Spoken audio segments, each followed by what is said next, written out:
Okay, Oh, now I get who's some that? backstage. Candace? Yeah, Candace should. I think that's Candace. Yeah. Candace, is she here? Hello. I'm here. We can't see you though. I know. Give me like 2 minutes.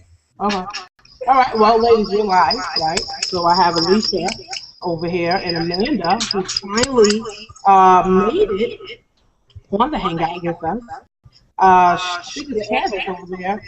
Peter, Tasha, right? Tasha has a tribute to baby, right? And Yeah. of course me. So now, we're all empowered women and we're in business for ourselves. And, we want people, to start doing this, women and men, of course. So, this is what we do, guys. I hear an echo every Wednesday at 7 o'clock. And, we're helping to empower people. We're helping people to move forward. We're helping ourselves to move forward by adding value to ourselves first, of course, and then adding value to others. So, guys, hopefully, is Candace on? Really see her. So today, guys, you wanted to talk about, how, you overcame certain things in business and, how you kept going and how you kept moving forward.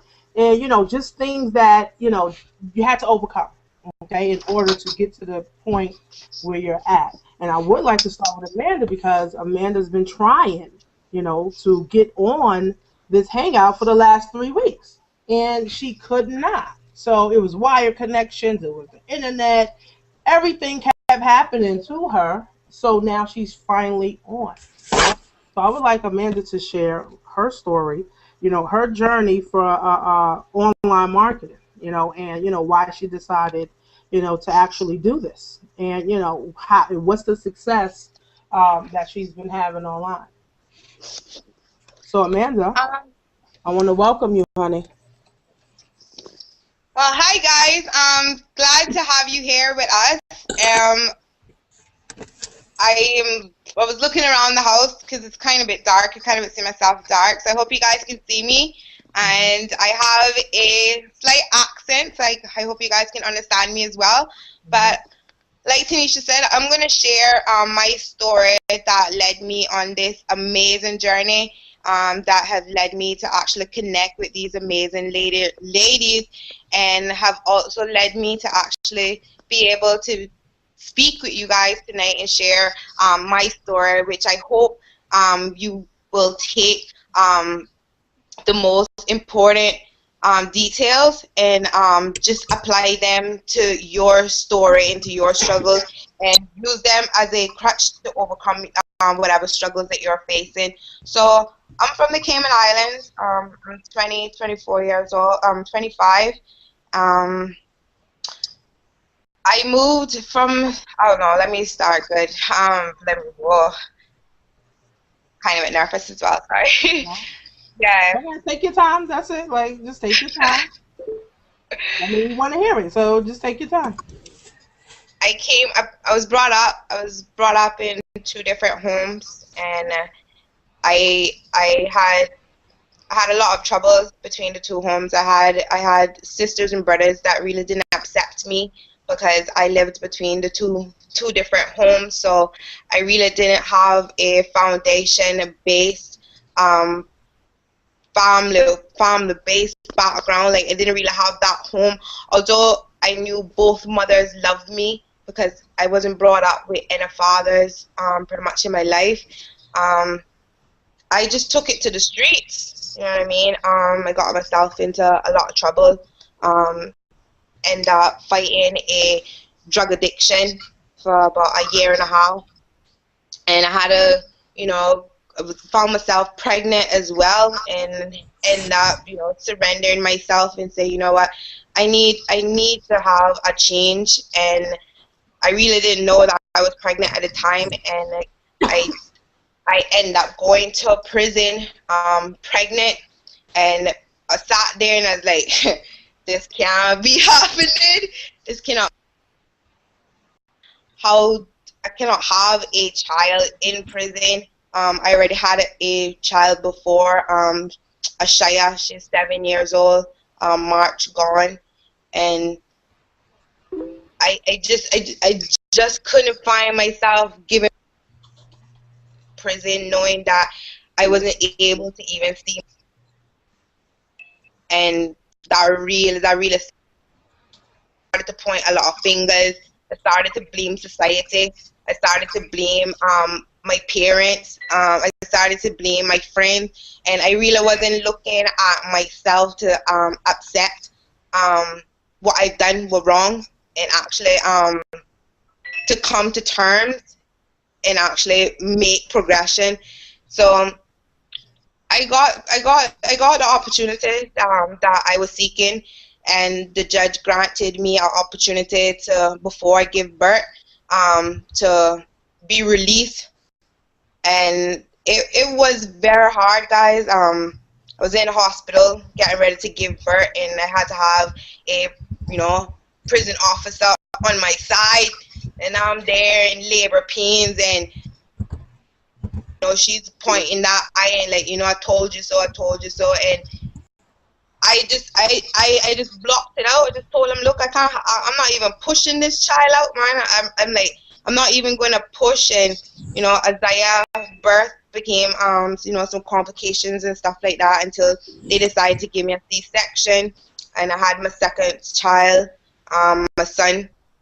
And I had to finish the agreement that I made, because I was so used to setting goals and not accomplishing them, that it really hit home to me to know that, okay, it wasn't only me one in this. I brought a child into this as well, and I'm not even willing to even finish the agreement, you know what I mean? Because I didn't have anywhere, I didn't have no support, I didn't know how to set goals, I didn't know how to set goals to accomplish goals. So although I had counselors telling me what to do and how to do it, I really didn't have a real purpose or why. So had Isaiah when I got out from the out of the theater. Isaiah was about 8 pounds, 8 ounces, had a healthy baby. And I had to hand my child over to my mom at 6 days old to rehab. And I went to rehab, got my life straightened out. And I decided that, okay, I need to, leave the surroundings, because here I was still pointing my fingers at myself. So I decided that, maybe if I left home, life would be better. And I moved from the UK. I moved from the Cayman Islands and came to the UK, and I started to live on benefits and stuff like that. And I wasn't used to anybody giving me a hand, taking in a government checks or anything like that. So one night I was on top of the computer, and my brother, if he was to hear me, he would be laughing, because this was just a computer screen and a laptop bottom, and that was my internet connection. And I say, well, Jesus, this from bad to worse. Now, although everything was okay home, I had food and we had clothes and we were warm through the winter and stuff like that. And I was like, okay, I started to search, how do I make money online? How do I make money online? And I started to buy into a lot of programs and a lot of opportunities, and everything that caught my eye, that trickled money. I made all efforts to buy into it, and I wasn't getting no results. I wasn't getting no results at all. And I decided, all right, then I'm gonna go back to school. So right now, I'm still studying accounts, because I am that individual that I understand numbers rather than letters, pretty much, because I'm dyslexic as well. And you got great leaders, and you got great motivational people like Whoopi Goldberg, that's dyslexic as well. So that was my set in stone to accept that, okay, I think different than the 99% that's out there. So I found myself unique, and I was like, all right, then I can do something with this, because I'm very smart as well. And I was like, all right, and so went back to school, studied accounts. Right now I'm on level 3, studying AAT, And I was like, all right, then let's go back to make this money online, and went back to searching how do you make money online, and I came across this guy, Matthew Lloyd, and Matthew Lloyd had something good that I thought was going on, so I bought into the .com secret X, and that's how I met Tanisha. And I decided, okay, I know it all. You know what I mean? Here I have a system that can work. The opportunities are there available to work, but I still didn't have the mind frame to actually make it work for me. And I went off on my own tantrum to learn it all by myself, and pretty much that was a terrible decision that I made. I'm not saying that I regret it, because every system and every program that I bought into, I learned at least something out of each. So I didn't really count my money as losses, because in this business, you need to know that, okay, you are going to make that risk, you are going to take that leap, because right now what you see is just what's in front of you. You need to have a wider vision, and that's a vision I didn't have, and that's a vision that Tanisha had, and that's what set me apart on top of that journey. Although I joined the Empower Network at the time as well, while in .com Secret X, I didn't understand what David Wood and David Sharp was actually trying to accomplish. They were actually trying to empower me and lift me up and actually teach me the right learning curve and accept me for who I was, and I didn't get that, guys. So when I bought into the Empower Network, I literally much canceled my subscription within 2 months. And I was like, all right, and I didn't blog, I didn't do anything. It was just there on the side, because I was so focused on, okay, everything that come across my eye, I go do what they do, and I didn't understand, why are they doing it and stuff like that. And for me, I had to connect with Tanisha, because Tanisha was a fit for me. And when I mean a fit for me, I saw myself that I can relate, so I can express myself to this individual, because I saw her as that 1% out of the 99%, and I saw myself as that 1% out of the 99%.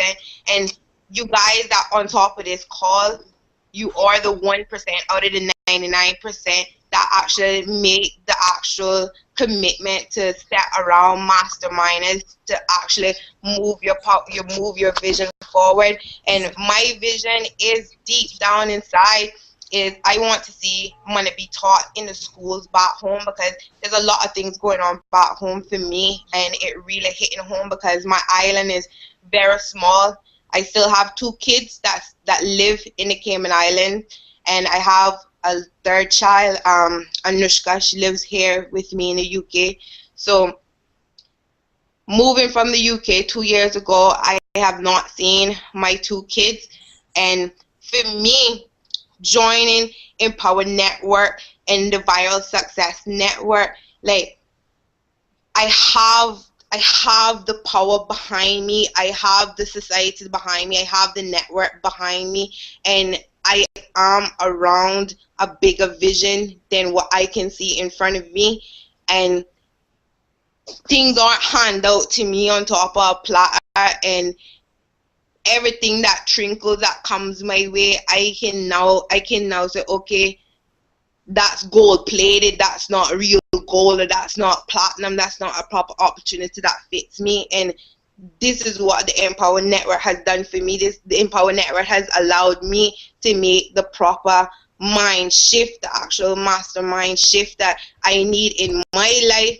And it has been a wonderful journey. I mean, to go to the Empower Network event marks me, actually, it for me, it is something tangible, because like I said, I am dyslexic, so I need to see things